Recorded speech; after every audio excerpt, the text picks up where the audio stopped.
Do you know the difference between liquidity and inducement and how to identify liquidity and inducement? This is a really important concept in trading to avoid fake outs and getting stopped out. So let's see how to do it right now. So first things first, to understand what is inducement and liquidity and how to identify it, you need to understand how it works. So liquidity is just some remaining orders that hasn't been filled or swept yet.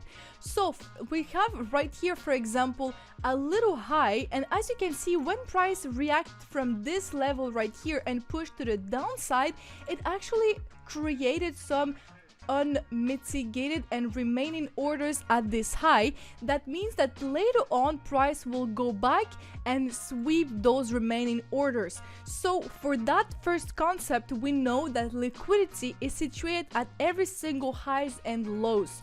So let's just do a quick example right here. So let's say we are in a bullish trend. Liquidity will always be situated at every highs and lows, but it doesn't mean that the liquidity hasn't been swept yet. So for example, we have, let's say, liquidity here at this high, at this low, then we have as well at this high, and at this low, and at this high.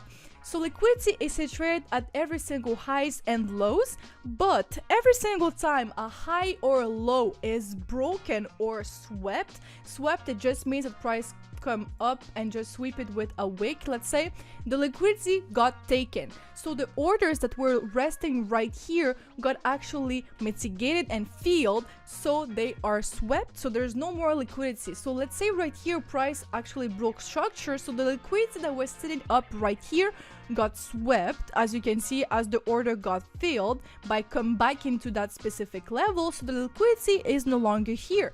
Same thing right here, price had this high, there was liquidity, but later on we came back to that level, went through this level, so there's no more liquidity here. But let's see what happens in the bottom. In the bottom, as you can see right here, price never came back to that level. So actually price never pushed down right here and came back to that level. So this means that there is still remaining liquidity here and here, because if, for example, price does this and then pushes up, the liquidity and the orders that got left out right here never price came back to take them before leaving, so there is still liquidity sitting up right here and right here. So this means that price is more likely to come back to those levels, take the liquidity before pushing up. So this is how liquidity is working. Now let's do a bit more of a complicated example. So let's have a more complicated example and let's do something like this. So same thing, with the first thing you need to identify all your highs and your lows. In this case we have multiple of them, but then to find where there is remaining liquidity, you need to find which one of those highs and lows are still untapped or price never came back to that level. So let's do something like this. So first things first, we had right here a high, a low. Let me just change the color. So we had a high, a low, a high, a low, a high, a low, and let's identify all other highs and lows right here.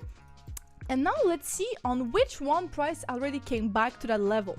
So this was the high. We're gonna go to the right and see, oh, we have some new price action here, so this liquidity has been swept. Same thing right here, we had a low, we have as well some price action at that level, it got swept. Same thing here.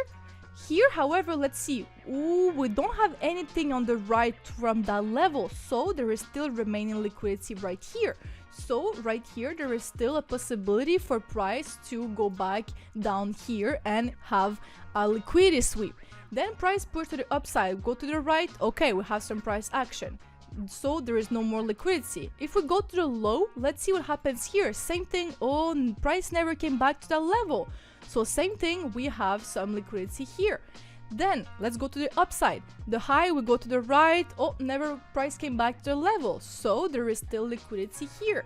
Same thing, let's go in the middle. Here, price swept the liquidity here, price swept the liquidity here, price swept the liquidity here, price swept it here, but at this high, same thing, price never swept the liquidity, and at the low right here, it's the current low, so there is no liquidity at the current price action.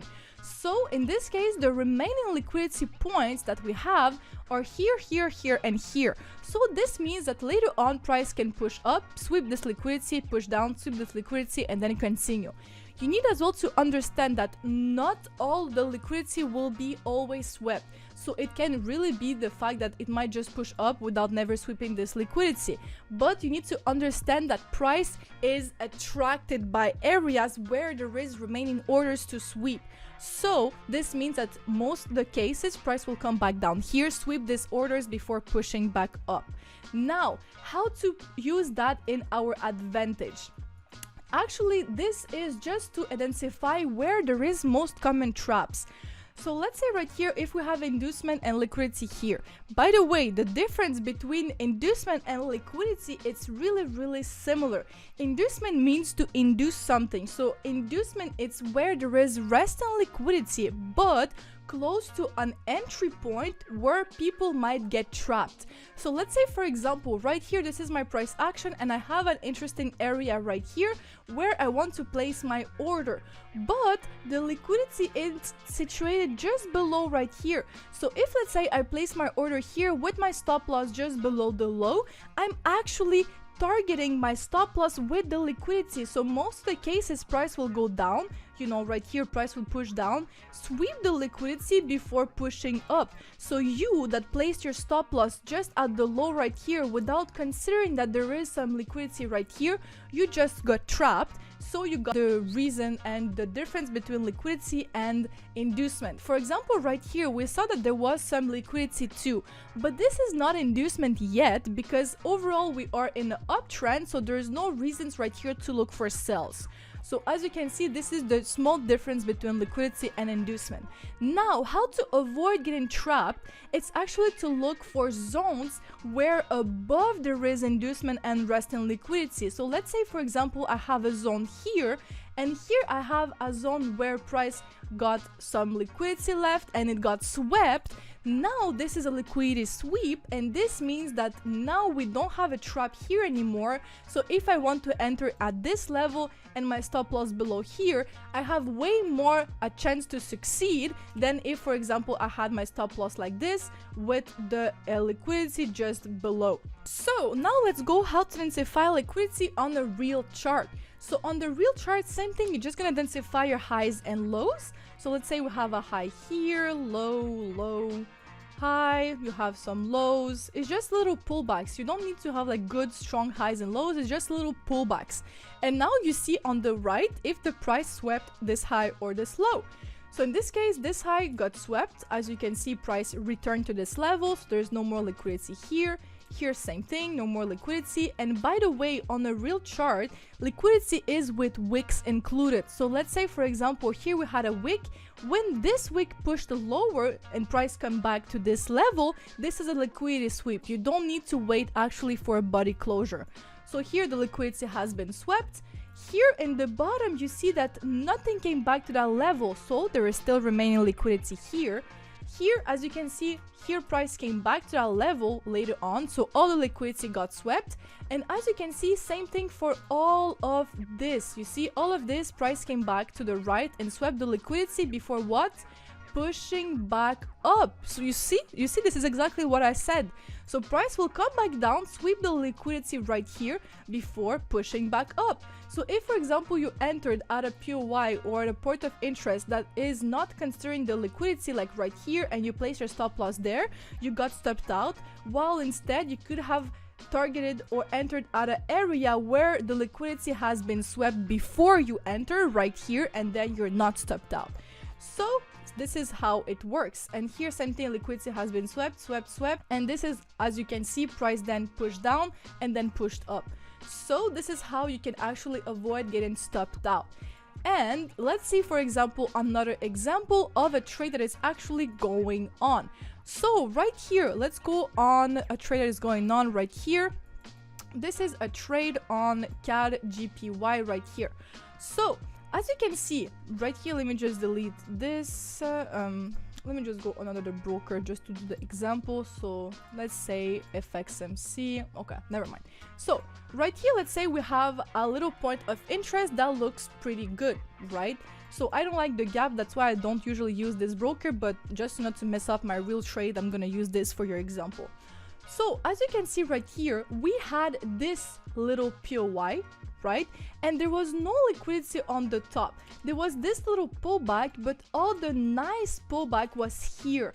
And as you can see, if I just enter the trade right here with my stop loss below right here, later on, what happened? We got a liquidity sweep. So below right here, we actually got a liquidity sweep. So this, now it's supposed to push up. But if you just enter right here, you would have been swept. So instead, what you could have looked like is to look for a confirmation on the lower time frame. Like for example, on the 15 minute. So on the 15 minute, as you can see right here, we got a little break of structure to the upside. So right here, this is a confirmation that price is ready to move on. And then you could have entered. But let's see again what happened. We had this low, and look what happened. Price swept again the low before pushing back up. So same thing right here. If you just entered like this, let's say in this area, with your stop loss just below the low, you got swept. So this is why it's super important to see where is the liquidity and how to avoid it. How to avoid it, it's really easy. You just increase your stop loss to add it room to breathe to cover liquidity sweeps, and that way you're protected from all bad things that can happen and you're no longer object to get swept for no reasons. So that's it, guys. You're now a master of liquidity. So if you have any questions, don't hesitate to just write them down in the comments. And if not, don't hesitate to subscribe to 4Traders YouTube channel and see our challenges in the description. So guys, if you enjoyed this video, don't hesitate to like it. And I'm gonna see you soon in a new episode of Koshkah'S Academy of Trading.